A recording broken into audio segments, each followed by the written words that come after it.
Now, post time skip has had some iconic characters, like of course King Neptune. Even though he was a little bit old, he still was doing some cool things in the water. And his daughter, of course, is an ancient weapon in Shirahoshi who can summon sea kings for all I care. She is always going to be a go-to character that was revealed. And then, of course, we have Punk Hazard with the full-body armored hockey Virgo, who was a vice admiral in the Marines, and also a pirate with Doflamingo. So that is still crazy to me. And then, of course, there's Kyros during Dressrosa. And we know Kyros was obviously a legend of the Colosseum and one of the stronger characters in this arc. And his daughter Rebecca, though is well hated, I gotta give Rebecca some respect. She at least had observation hockey, guys. You have to give her that. And of course, we also have the Grand Fleet for all, like let's be honest here, guys. Dressrosa had the Grand Fleet, and we know it's gonna be a huge part of the final saga. It's literally been foreshadowed in, I think, chapter 799 or 800. I'm not too sure which chapter exactly, but you get my drift. And then there's Pedro with Zoe, of course. Pedro with his huge sacrifice during Whole Cake Island, and of course Luffy mentioning him at the end of the Kaido fight. And of course there's also Carrot, who was pretty much, everyone thought was gonna be a new Straw Hat pirate, but still did amazing things for the Straw Hats throughout those 3 arcs. There's of course Germa during Whole Cake Island. Reiju was a fan favorite. Ichiji was super cool. Niji, Yonji, like they were all just a part of the siblings of Sanji, and you gotta give respect to them. Alongside the villain, I will mention the villain Katakuri, the second son of Big Mom, Conquers Haki, Awakening, and Future Sight. You gotta give Katakuri all his credit. And then of course you go to Wano with the Red Scabbards. We already seen guys like Kinemon, Inuarashi, Nakamushi. These new characters are cool as hell. And of course Kanjo's bitch ass, you gotta add him to the Red Scabbards.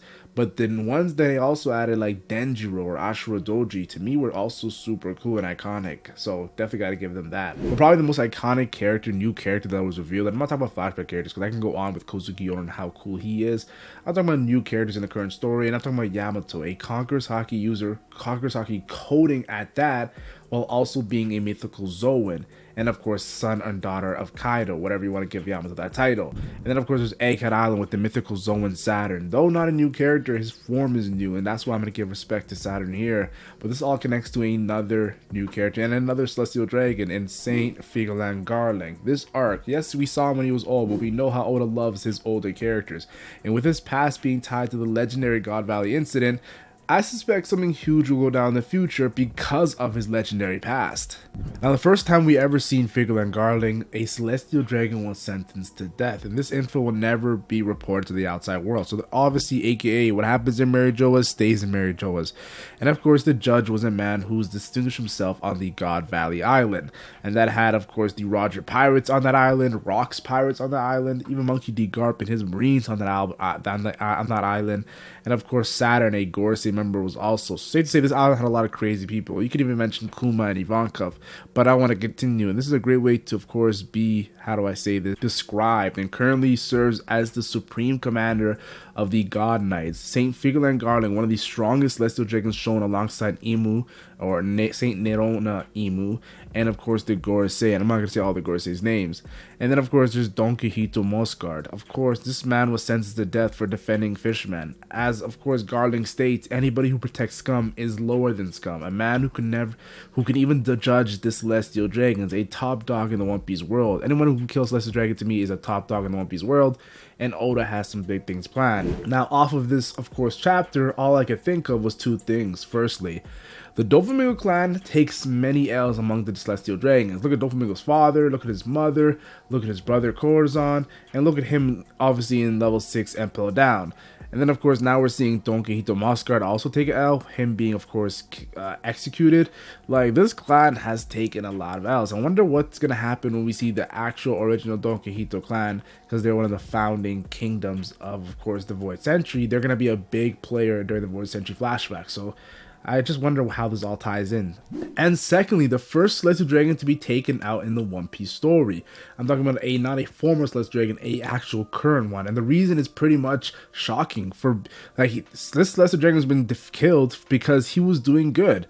If you're not doing bad as Celestial Dragon, you could be killed. Like, unlike the usual bad Celestial Dragons we see that are praised, all I could think is they're encouraging other Celestial Dragons to be evil. Like, if I was a Celestial Dragon and I had some sort of guilty conscience or some sort of moral code, and I see that you can get packed out, you can get killed, you can get smoked for, of course, standing up for what's right, I would probably be encouraged to do bad things. I would be encouraged to be evil. that's where morality comes, and that's where jurisdiction comes when it comes to people like to talk about controversial topics like religion and how it forces people to do good things even if they want to do something bad. Like, there's obviously many layers to this topic, but I thought that was very interesting how a good celestial dragon is killed right away. Shocking. And if you rewind to, of course, chapter 907, where we see Mosgard, the reason why he's being killed, it was because, of course, he attacked St. Charles. Now, I'm gonna be honest with you, it wasn't just a regular attack. Like, we've seen, like, it was pretty devastating. He used a weapon on St. Charles' face. You saw blood coming out. Honestly, I would say it's on the level of Luffy punching St. Charles, because Luffy is incredibly powerful, but still, it's pretty a good beating he gave St. Charles. So, I'm not surprised that they actually took this more serious than I thought.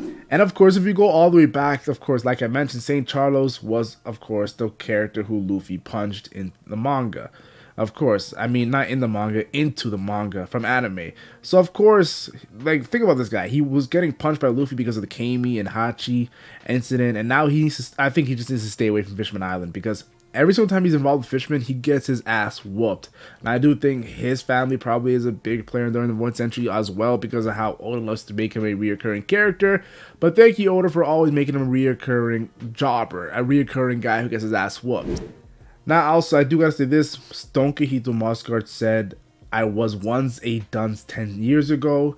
And of course, Queen Otahime gave me an epic speech that gave me my humanity, which shows that Celestial Dragon is not as far gone as we think. And I know people are going to go on my head top for this, saying, well, how could you say this? Well, Celestial Dragons is pretty much definition of evil, especially after the recent events of the manga, of course, with Bonnie's mother, Ginny, and how Bonnie was consumed, like how Bonnie was created was through pretty much force from Kuma and Ginny's relationship. So that, of course, this might be a hot take I'm making right now, but I do think Celestial Dragons have some humanity in them because of Donquixote Mosgard. Also gotta say this, Oda is a madman, because in the same chapter where he has Donquixote Mosgard as a prevalent character is also where, of course, he has Figarland Shanks in the same chapter. He's meeting, of course, with the Gorosei. And you think about him, Mosgard, like how he dies, given how he dies because of Figarland Garling, and how Shanks is talking about a certain power to the Gorosei.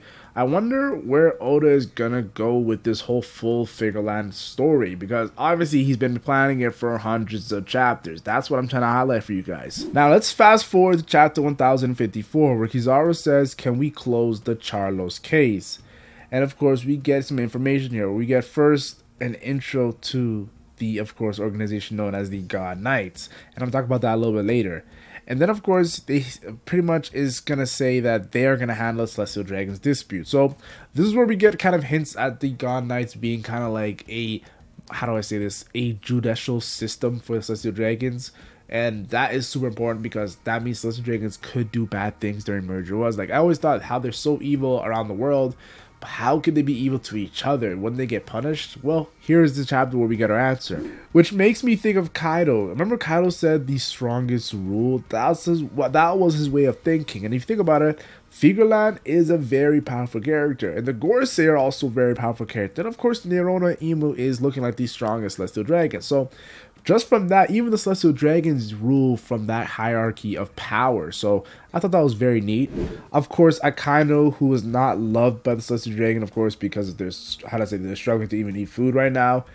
And Akainu, of course, says leave it to them when it comes to the God Knights. I wonder if we could see a situation of Akainu versus Figarland, like a scene in the future, or even a clash. We know Akainu is the strongest, of course, Marine.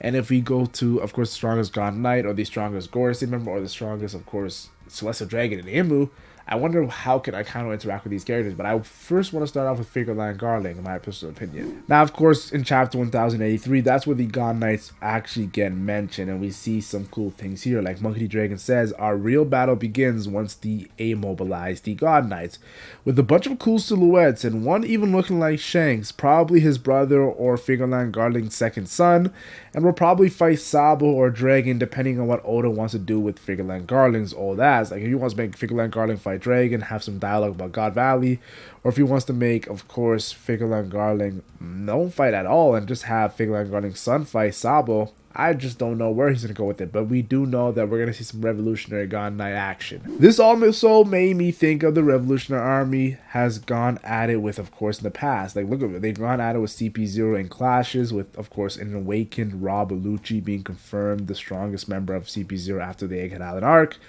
we pretty much have a drift of, yeah, CP0 has no chance of actually going against the Revolutionary Army. Yes, they can clash with them, but the Revolutionary Army is too powerful after seeing Rob Lucci and Kaku.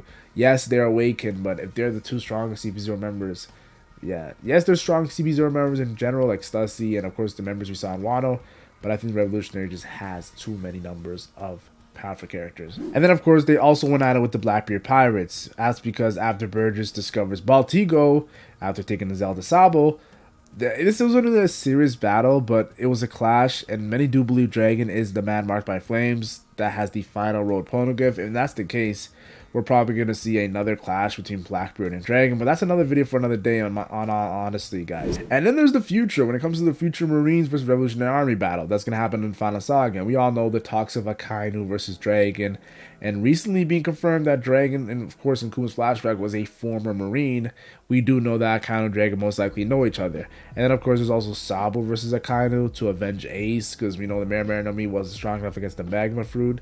So of course Sabo with his Ace Delver ability, he's able to defeat Akainu. Just how symbolic that will be, how poetic. It's something that we all want to see as fans. But to me, the God Knights are the perfect opponent, because once the Revolutionary win against the God Knights, where are they going to move on to? I think the obvious answer is the remaining Gorosei members that are there. I think Saturn might not be there at the time. And then of course maybe even Dragon could have a fight with the top of the world coming in Wano and Egghead, Imu being immortal. But of course we all know his son will be the final opponent for Imu, because his son is Joy Boy, and Joy Boy's return means that the Void Century conflict has to be resolved. Of course, just recently in chapter 1095, we see Garling in his prime for the first time, and he killed a God Valley king before the competition. Yes, they were having competition on the island of God Valley for the resources. And to make things interesting, like, that's what he said that he did it for, because of course he was nerfed 10,000 points, but he's like, yeah, I'm gonna win pretty easily, so I thought it'd make things interesting. That is cocky, but also confident from Figarland Garling. And I do gotta say this, the girls love him, which remind me of Cavendish. And even Shanks, who we all know was found on this island, is most likely Garling's son. Don't forget the best swordsman on this island. Like, there's characters like Roldy Roger, and characters like Silver's Rayleigh. And even you can look at Garb's vice captain and Bogart. Those, though he's a Marine and most likely won't be fighting Garling, they're all legendary swordsmen in the One Piece story. And I do want to say this, the funny thing is, he's probably not going to be fighting any of them. And hear me out why I say this. Go all the way back to chapter 434. Whitebeard says, "The wound I got from that guy aches when I look at your face," to Red Hair Shanks. Now, the obvious answer is Roger, but not only does he have Roger's clone as his 2nd Division commander and Ace, Portuguese the Ace on his crew, like, that's the main reason why I think he's not talking about Roger here when looking at Shanks' face. You also gotta understand, he literally mentions in the same chapter Roger's name, Garp's name, and Son Goku's name. So when talking about 22 years ago. So, in the old era. So this confirms to me that Whitebeard, with his, of course, supreme grade, the Moro Kumagiri, probably fought Figarland Garling in a battle. And if Figarland Garling can fight the world's strongest man in his prime, Figarland Garling, regardless if you lose, you are a man. Also gotta mention Kong, the fleet admiral at the time of the God Valley incident, was confident in Figarland Garling and Saturn being enough alongside some Marines to protect the Celestial Dragons from the Rocks pirates. Like, making Garling's power even more legit, that the fleet admiral and Kong was confident. Even Garp was confident that they had enough protection in Figarland Garling, so in the God Knight. So you gotta respect it. And then of course Figarland Garling, of course, he scored a quick 100,000 points, and we all know the rare rabbits were worth 10,000. So he was just going for the rare rabbits, showing you how skillful he is in killing and how savage a fighter he is. And he even directs the Marines to protect the Celestial Dragons. That's an interesting moment here, because you would think the God Knights would protect the Celestial Dragons and the Marines would fight the pirates. No, he says the Marines go protect the Celestial Dragons, and says everybody ready up for the smoke. Now, all I'm thinking is, he's ready to fight the Roger Pirates, which says a lot. If he survived a clash with young prime Roger, with alongside Rayleigh and Scopper Gabon, the fact that he's the one to fight the pirates and not the Marines just says that Figarland Garling is even confident enough to know that, yes, the Marines aren't going to get destroyed. I am the only one that I can actually hold back some of these legendary pirates. I believe Figarland Garling would have obviously lost during this arc, not only in his child and Shanks, but probably his fight versus Roger. And that's probably how Shanks actually joins the Roger Pirates. Figarland Garling loses, Roger takes the treasure chest, and of course Shanks was on the crew. But we know that I talked about how he probably teamed up with Roger, And if he teams with Roger, Roger and Guard fight rocks, we need someone to deal with Whitebeard. And Figarland Garling could be the perfect answer. If Figarland Garling dealt with Whitebeard, that he probably would still lose, but still fighting Roger Whitebeard in the same island would give this character an amazing amount of clout in the current story. At the end of the day, the way he carries himself, I believe he wanted to be the strongest on God Valley. Now, I wouldn't be surprised if his haki is next level. I wouldn't be surprised if Figarland Garling has Conqueror's haki because his son Shanks is is probably the strongest Conqueror's haki user right now currently in the story. So Figarland Garling has Conqueror's haki coding, advanced observation haki, and advanced armor haki. He could be a real threat, not just from the past, but in the current story. And of course, this could be some next level scenes we're about to see when it comes to Dragon, and what other situations we're going to see with Figarland Garling. Yes, he's an old dude, but Oda loves his old dudes, so I wouldn't be surprised to see some cool stuff here.